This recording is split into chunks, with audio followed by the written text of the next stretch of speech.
Hi, Cherie Hansen here. Just want to mention to you that I do have a blog on CherieHansen.com, and it has now hit 67,800 subscribers. I'd invite you to come aboard and subscribe. Today's blog is called Is It Me? When I awoke this morning, I came out of a 2-week darkness. I have been productive and sad. I have been friendly and grieving.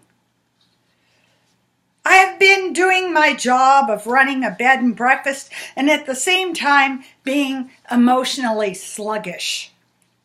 Yesterday, I awoke with a smashing headache, a stiff neck, and a sense of the eternal weather of gloom around me.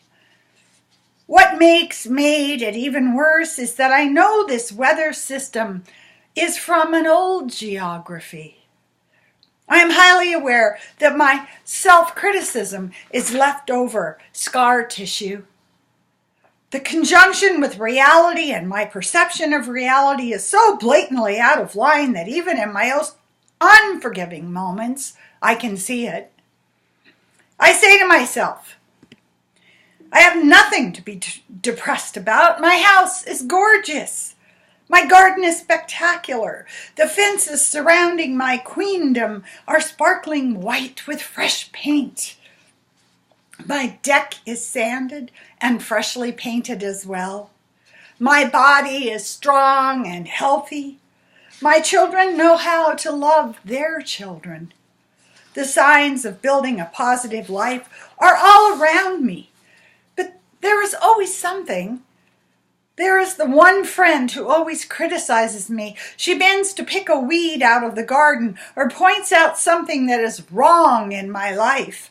I can feel the extra weight of her inspection piled on top of the scale. When she speaks to me, it shines a light on exactly how fragile I am. Her thumb pushes down on the pile of weight I have already placed there. My own disparagement is already unbearable, and the heaviness of it appears more clearly when her voice is added to the deprecation dialogue running in my head. When my counselor said yesterday that my attachment bonding is wounded, I began to cry. Not a nice Victorian ladylike drip that can be swept away with a lace handkerchief.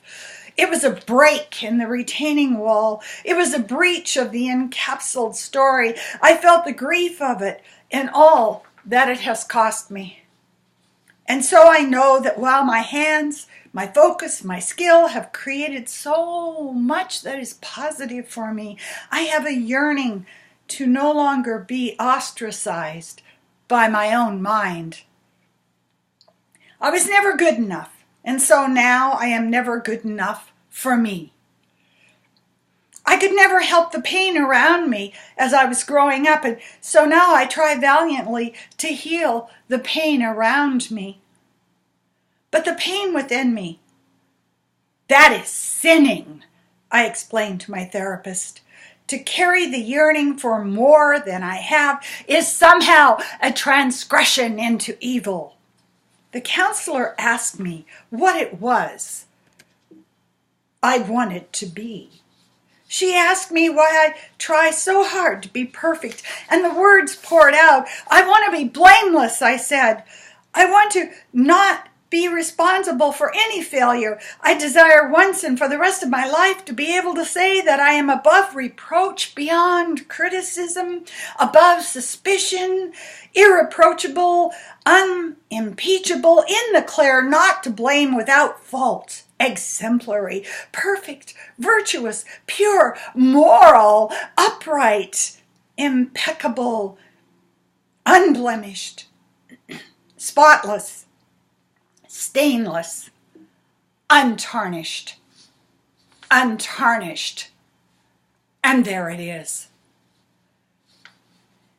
Nothing you did to hurt me or handicap me. The constant criticism in my head is where I carry the greatest damage. I yearn for connection, for expression, for the freedom to be the ferocious spirit that is my soul. And the methodology I intend to embrace is being good enough. And that is my future intention. I cannot protect myself from the violence that lies in my past. Can you be more loving to yourself? She asked me. And it is exactly what I say to my clients. So I get it. Processing is such a bitch. Thank you.